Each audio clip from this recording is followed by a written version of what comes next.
UFC Abu Dhabi is a little over a week away, and even though we did lose Movsar Evloev, I still think this is a really strong fight night card. And so in today's video, I'm going to be going through, breaking down every single matchup, main card, and the prelims, picking a winner, and how I think they get it done. Would love to hear your thoughts down below. If you agree, disagree with my picks, let me hear it. There will also be timestamps in the description. You guys want to jump around to specific matchups, that is totally cool. But let's just dive right into the first matchup here. And as of right now, we are starting off with a bang. Davey Grant taking on Blackshear. I just think this is a really fun matchup. Davey Grant is kind of getting up there in age, 39 years old, especially at bantamweight, but he still looks really sharp. He's won 3 of his last 4. I think you can make a strong case it should be 4 of his last 4.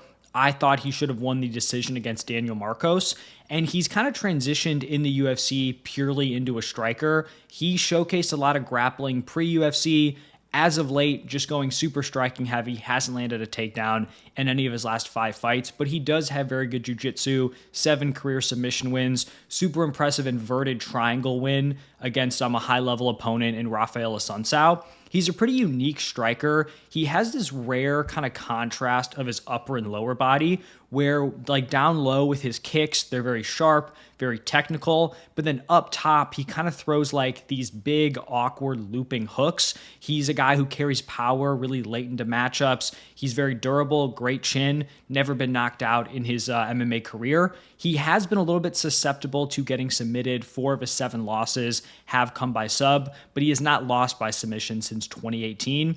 Takedown defense, a little bit questionable, down at 61%. On the other side here with Blackshear, he was knocked out in 18 seconds by Montel Jackson a little over a year ago. Since then, he has put together 3 straight wins, 2 of them by submission, 1 a decision win. He's been super active throughout his UFC career. He fought 4 times in 2023, 2 times in 2024. This will be his 2nd fight already in 2025. He's a very good grappler, very opportunistic. 11 of his 17 wins are by submission. Does have like somewhat questionable wrestling where like I do think he's more dangerous as a submission threat than he is as someone who's going to be able to consistently take and hold you down. Only a 36% takedown accuracy, and he actually has not landed a takedown in any of his last 4 fights. He is a capable striker, throws a lot of straight shots, has a long jab, kicks knees up the middle. I think in this matchup, it's going to be Blackshear's ability to mix it up that's going to be the difference here. We have seen Davey Grant get held down by a guy like Rafael Assunção. Chito Vera also held him down, not necessarily known for having the most amazing grappling or wrestling. I think Blackshear is going to be capable enough on the feet to keep the exchanges at least somewhat close. So like Grant might have the edge in the striking, but I think there's going to be enough grappling exchanges, clinch exchanges that are going to allow Blackshear to kind of pull away here. So I'm going to go with Blackshear by decision. Now in this next matchup, we have Muhammad Yahya taking on Stephen Nguyen. To be honest, Yahya has just not looked super UFC caliber in his 2 fights so far. He had a decision loss to Trevor Peek, and then he was knocked out by Cowie Fernandez. I think the biggest thing that stood out about Yahya is just the lack of urgency. Like he's in there and he's losing these fights, but it doesn't seem like he's desperate to get the win. He's kind of just like existing in the octagon. And even though Nguyen hasn't had a ton of success in the UFC, that is not the case with him. He is going to be extremely aggressive. He's not going to get cheated, right? He is not going to lose without going out there and doing his best. He has an 0-1 record in the UFC, did pick up 2 wins on the Contender Series, primarily a striker, only attempted 1 takedown in his last 4 fights or in those 4 fights on the Contender Series, and then in the UFC. Good takedown defense, 84%. If you do get him down, he's tough to hold there. He fights at a very, very high pace, averaging 7.15 significant strikes per minute. On the downside of that, he's also very, very hittable. So he lands 7.15 significant strikes a minute. He's absorbing 7.36, which is just an insanely high number. And he's not chinny, but he can get clipped. He's been dropped in 2 of those fights on the Contender Series / the UFC. I don't think Nguyen's going to be like a real contender, like a top 15, even fringe top 15 guy here in the UFC. But I know he's not going to quit on himself. He's going to go in there. He's going to make you work. And I think he's just going to put a pace on Yahya. And I think he's going to make him wilt with all that volume, everything he's landing. I'm going to go with Nguyen round 3 KO. I do think he's just going to kind of break the spirit here of Muhammad Yahya. And I think he ends up finding a late knockout. Then we're going to go all the way up to heavyweight, where we have Martin Buday taking on Marcus Buchecha. For Buday here, actually a really strong UFC record, 6-1. It has come against pretty weak competition, so those wins, UFC records are 2-3, 1-5, 5-9, 2-5, 23-18, but it's like an old Andre Arlovsky, and then 0-1. So outside of Arlovsky, he doesn't have a single win against someone who's like over 500 within the promotion. He is a big heavyweight, 6'4", 77-inch reach. He's one of these dudes that's going to cut down to the 265-pound limit. And he actually does have a decent, pace for heavyweight, averages 4.67 significant strikes per minute. Limited takedown threat, but he does like to get in the clinch, kind of make the guy carry him, just wear on his opponents. So hasn't been super successful at actually getting the fight to the ground, but he's fine just living in that clinch, kind of racking up control time there. And then not super explosive as like a striking threat. He has 1 knockdown in his 7 UFC fights. For Buchecha here, this is a really fun signing from the UFC. He has elite jiu-jitsu. He is an IBJJF Hall of Famer. Transitioned to MMA back in 2020. He has a 5-1 record. Spent the majority of that time in one championship. He's a big heavyweight. Gonna come in solid shape. 6'3", 80-inch reach, 255 pounds. He's still a little bit raw on the feet, like kind of one of those heavyweights that's gonna grapple, or they're just gonna like wing these huge shots. He is powerful. If he lands, he certainly, could put Buday out here. But it's really going to be his grappling and his submission offense that would likely get him the win in this matchup. In his loss to Rug in one championship, even though he lost, I actually thought he showed some interesting tools where Rug is a good wrestler. He did kind of show that grit and some decent cardio. Like both dudes were exhausted, don't get me wrong, but sometimes you get these heavyweights, especially if they're like super accomplished in one specific area and we don't have a large sample size of them in like the UFC or against, top competition. And if things don't go their way, if they don't get the early knockout, if they don't, land the takedown and find the submission early, they can fade and just, pretty much be like, all right, I'm good to get out of here. That wasn't the case. Even though he lost that fight, he was still in there throwing down in the 3rd round, still trying to make an effort to win that fight. Now, I do think on paper, this is not an easy matchup for Buchecha, even though I don't think Buday is ranked, or he might be like back end of the top 15. Just like stylistically, Buday does have good wrestling defense, actually 100% takedown defense in the UFC, and he has like fine enough cardio for the heavyweight weight class. And so I can see Buchecha potentially like trying to force the takedown, maybe gassing out. But I do think he's going to have enough success here. I think there's going to be levels here in the grappling department where he's just going to be so much better than anyone else Buday has gone up against. So I'm going to go with Buchecha round 2 ground and pound finish. I think he has some success in round 1. I think you're going to see the gas tank of Buday kind of fade like we saw in that Shamil Gaziev fight where it seemed like he was just pretty much done in the 2nd round. If he's not the hammer, I do think the cardio is a little bit worse. And then I think we see Buchecha get the finish on the ground in the 2nd round.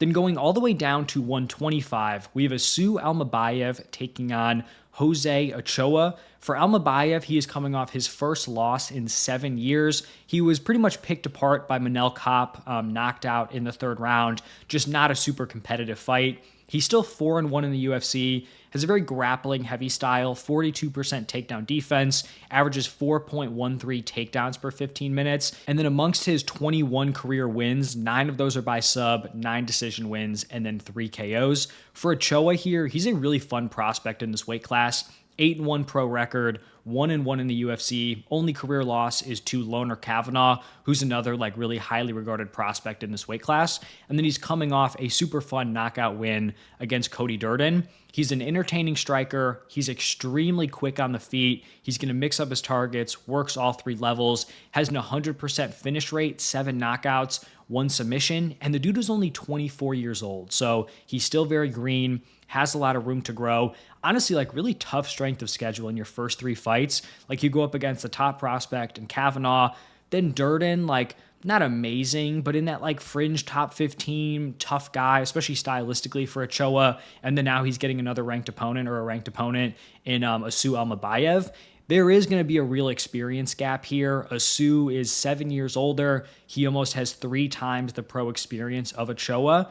And we did see Ochoa's grappling defense kind of hold up. It was good enough against Cody Durden. He stuffed 2 of the 4 takedowns, was controlled for a little bit under a minute. But this is just a much tougher test here against Asu Almabayev. I do think he's a better grappler than Cody Durden. So I would like to see Ochoa go in, have another strong performance. I think in terms of like excitement for this weight class, a win from him would be, better off for the division.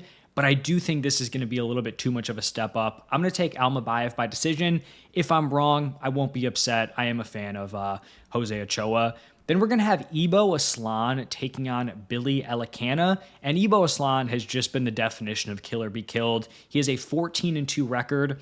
All 14 of his wins are by knockout, and then his 2 losses are by submission. So he has not gone to decision one time in his MMA career. He is a very aggressive and very powerful striker. He has a 3-1 UFC record, is coming off his first UFC loss, submission loss against Ian Cutelaba. For Elekana here, he debuted on short notice against Bogdan Guskov. He's kind of this weird example of a guy who has the frame to be a pretty rangy middleweight, but for some reason is opting to be like a really undersized light heavyweight. He took that Guskov fight on short notice at 205, weighed in at 200 pounds, 5 pounds under the limit on short notice, and for some reason he's sticking around at 205. I really don't get it.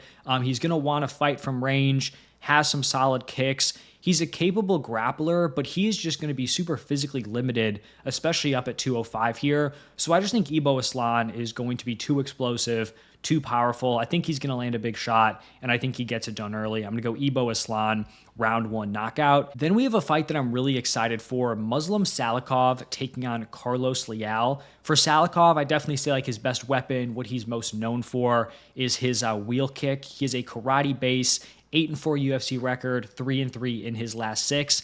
On the feet, he's a much more patient overall fighter than Carlos Leal, where he's fine kind of staying at range, landing those kicks, lower volume output. Like he averages 3.38 significant strikes per minute, only absorbing 2.9.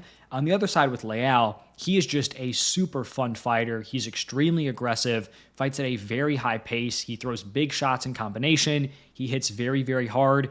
He is a little bit reckless, like that aggressiveness can get him in trouble. He's hittable. He likes to leave his chin up in the air on his combination, but his last 5 wins have all come by knockout. I think Leal's going to come out. I think he's going to try to crowd the kicker in Salikhov. I think he's going to push the pace. I think he's going to fight a fight that Salikhov is uncomfortable with, and I think he's going to end up finding a big shot. I think round 1, he's going to put a pace on him. I think he ends up landing the knockout blow in the second round.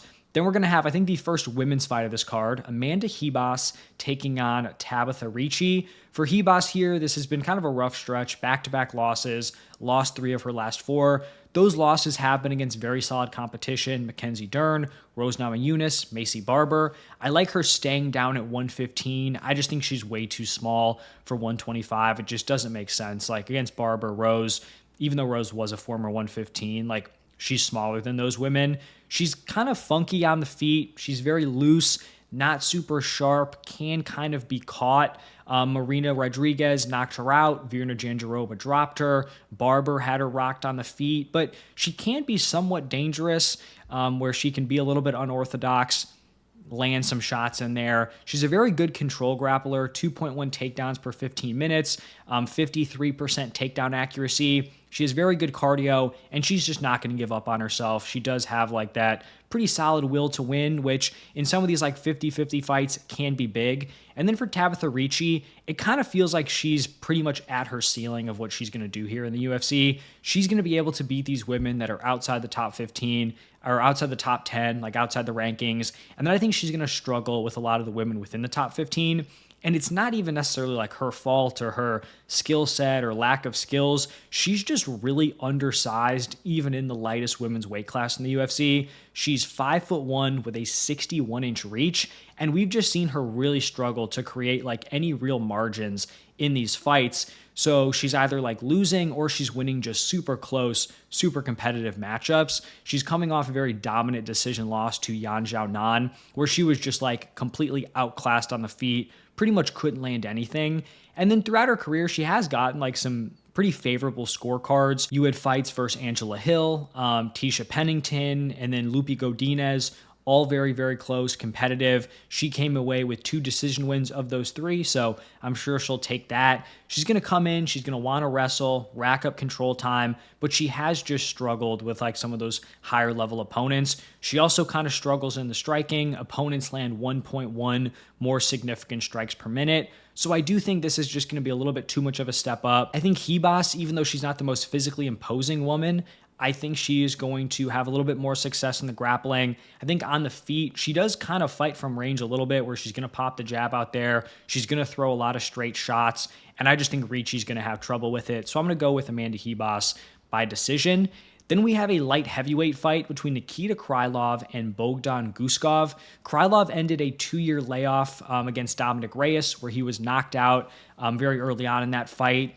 He kind of on the feet lunges into range, can be a little bit reckless. That's what we saw against Reyes, got caught with a like slide back counter left hand. He is kill or be killed. Both of these guys are, honestly. He has finished 28 of his 30 wins. He has been finished in 8 of his 10 losses. He is a very dangerous submission threat, but also questionable defensively in the grappling. He debuted in the UFC all the way back in 2013, but is still only 33 years old, so should still have some gas left in the tank here. On the other side with Guskov, 3-1 UFC record.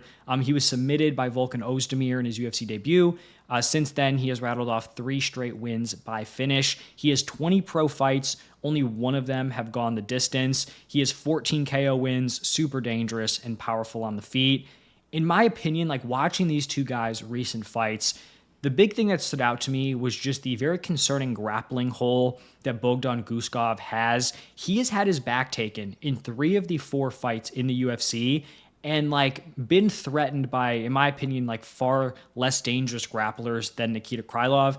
In his UFC debut, Volkan Ozdemir took him down, got the back. I actually think he got the back a couple of times and then finished him in the first with a rear naked choke. Ryan Spann had the back in their fight. Billy Elekana, the short notice debut, talked about him earlier. He got the back also in the first round.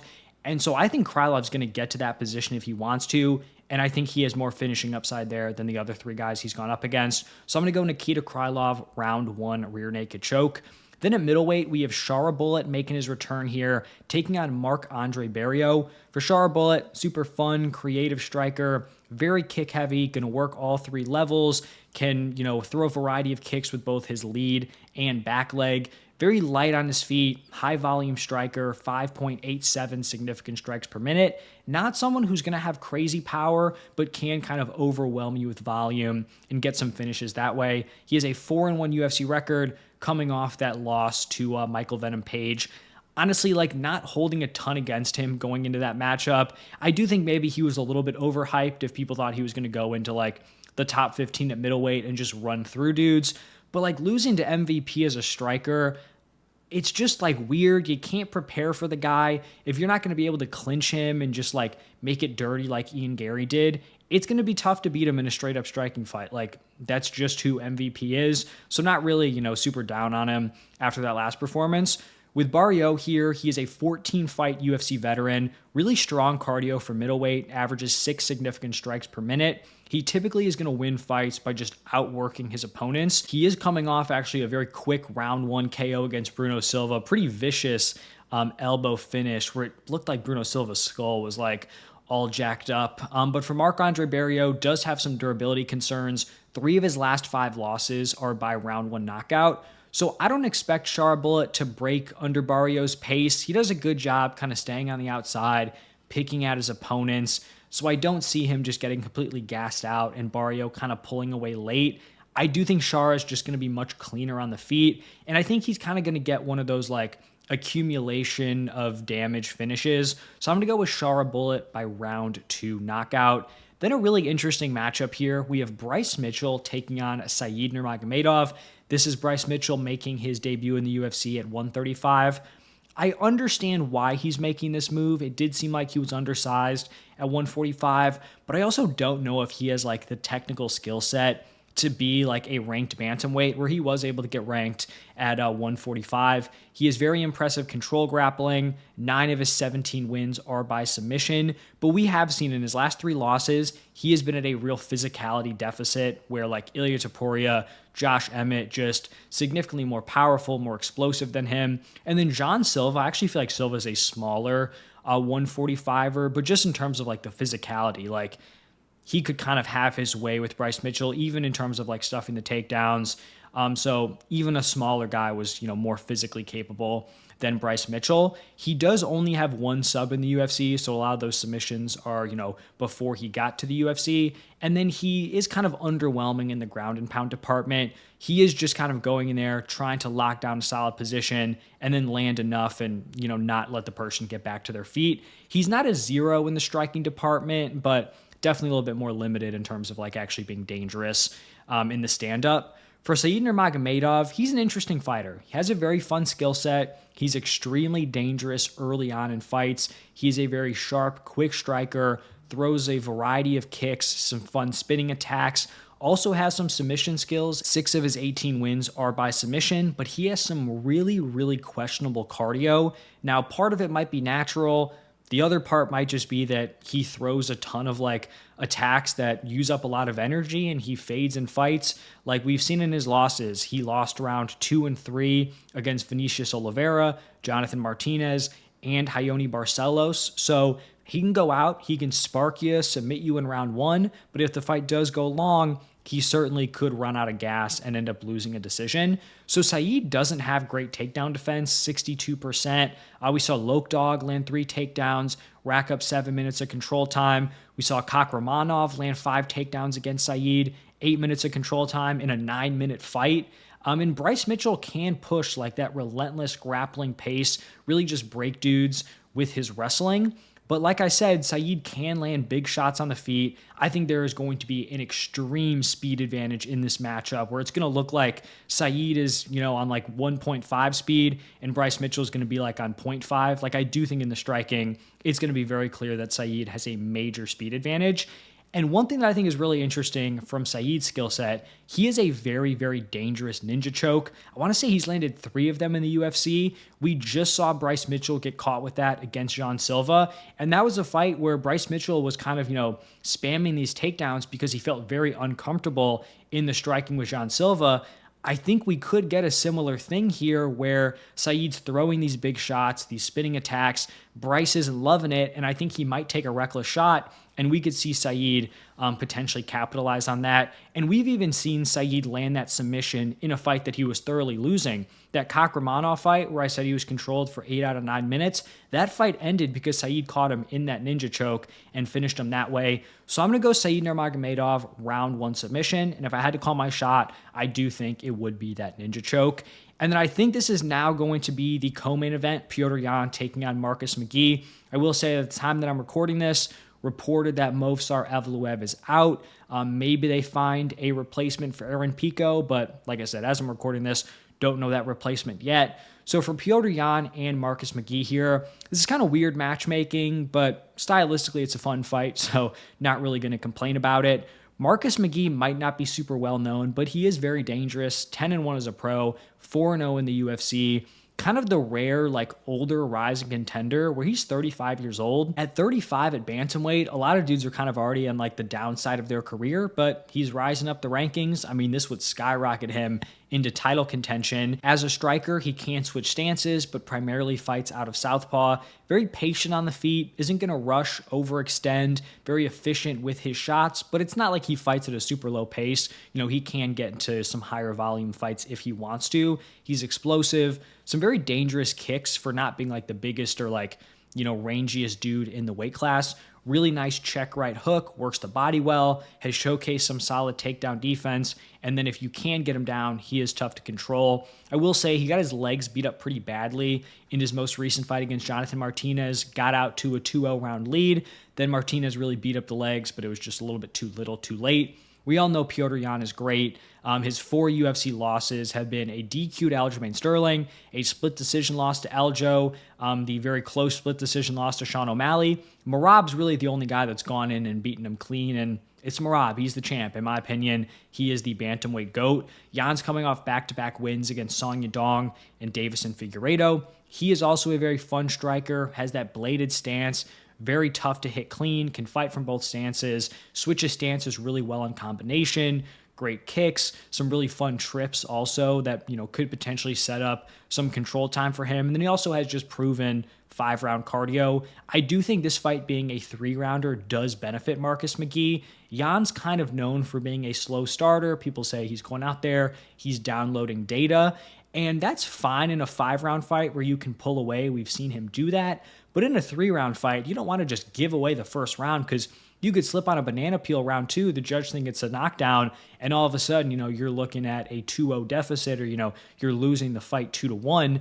I do think, though, between these two, it's just tough to ignore the experience and strength of schedule gap. Petr Yan's been fighting killers since 2020. Marcus McGhee's best opponent is Jonathan Martinez. This is a huge step up for Marcus McGhee, and so I think he's going to come in. I think the first round is going to be competitive. Petr Yan maybe a little bit patient, might be kind of a frustrating round, but then I do think we're going to see Petr Yan pull away, kind of like what we saw in that Song Yadong matchup, where it's he's fighting this young, up-and-coming contender. Believe he dropped the first round in that fight. You're oh no, is this going to be the changing of the guard? And then he just roars back, wins the second and third, figure some things out. I think that's how this one's going to go. So I'm going to go with Petr Yan by decision. And now we have arrived at the main event, Robert Whittaker taking on Reinier de Ridder. I think this is a really fun stylistic matchup between these two. Both are coming off very different performances against very different levels of competition. Robert Whittaker is coming off a submission loss where Khamzat Chimaev pretty much rolled right through him. And then RDR is coming off a fight where he just completely melted Bo Nickel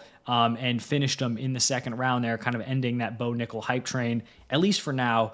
For Robert Whittaker, his only losses in the last 11 years have come to Israel Adesanya, Dricus du Plessis, and Khamzat Chimaev. So a top 2 middleweight of all time, DDP, who's the current champion, undefeated in the UFC, and then Khamzat Chimaev, who might go on and, end up being the champ and could be one of the greatest here in middleweight when all is said and done. He's going to want a cleaner fight here, right? He's going to want to stay on the outside, use his jab. He's a very nice jab, some nice kicks, that lunging in jab with the high kick behind it, definitely one of the better combinations in the UFC. He's just a fun striker to watch. He can hurt you on the feet, but he hasn't shown a ton of finishing upside against the true elite of 185. Did have that obviously super impressive win against Ikram Aliskerov, but pretty unproven, especially just in terms of his chin, taking shots against some of the best guys in the world.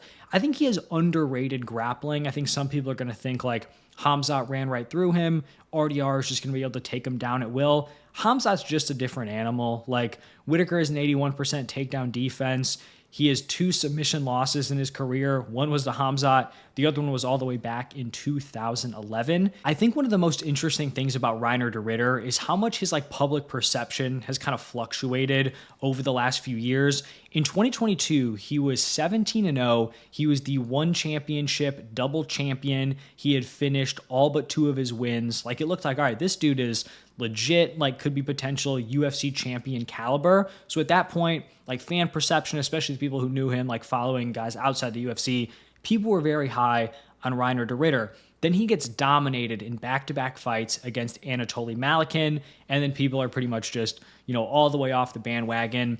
Then he signs with the UFC. UFC obviously hyping him up a little bit because he's their new addition. I think people were really excited to see how he would look.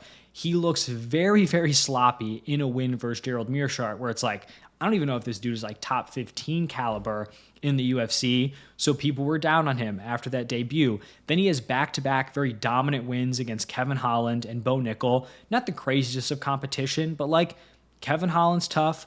Bo Nickel, people were very high on him going into that fight, and the fans are back in on him now, right? They think he's going to be the boogeyman of this weight class.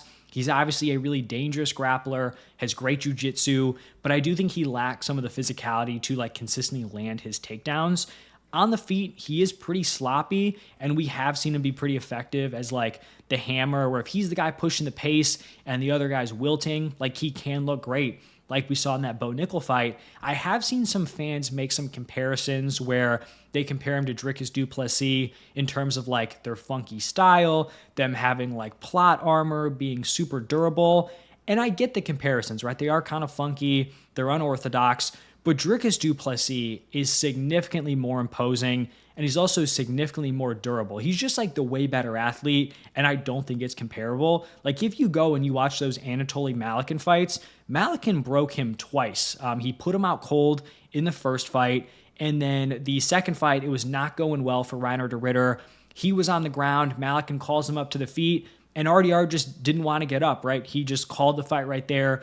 He was done. And so this is not like a DDP who's just going to like run at you and isn't going to back down from anything. It's just not the case. It's not like meant to be real criticism here of RDR, but he just doesn't have that type of like durability and even mindset, in my opinion. Now, I don't think Robert Whittaker's like ideal fight and ideal matchup is someone who is going to be constantly in his face. We did see him fight somewhat of like a similar matchup, I think, in terms of how like RDR might want to approach this. Look at that Derek Brunson fight where Derek Brunson just goes out and is pretty much just like sprinting at him the entire time. And like Brunson was able to land some shots. It's not like Whittaker just nuked him right away, but Whittaker was able to deal with that pressure, land some big shots, and put him away in the first round. It's not apples to apples.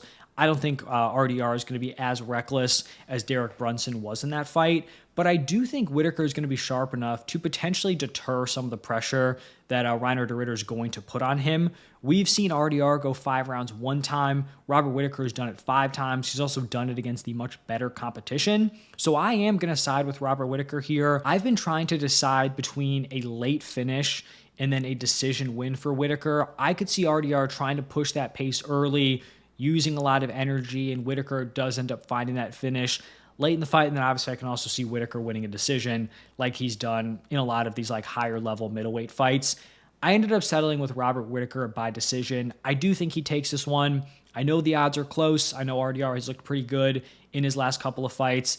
I don't think Whittaker's washed. I think this is a significant step up in competition for RDR, and I think Whittaker is going to remind people just how good he is. So that is going to wrap it up for my full card predictions. Like I said at the beginning, would love to hear your thoughts. Do you agree, disagree with my predictions? Let me hear it down below. If you enjoy, hit the like button and subscribe. Thank you all for stopping by, and I will see you in the next one.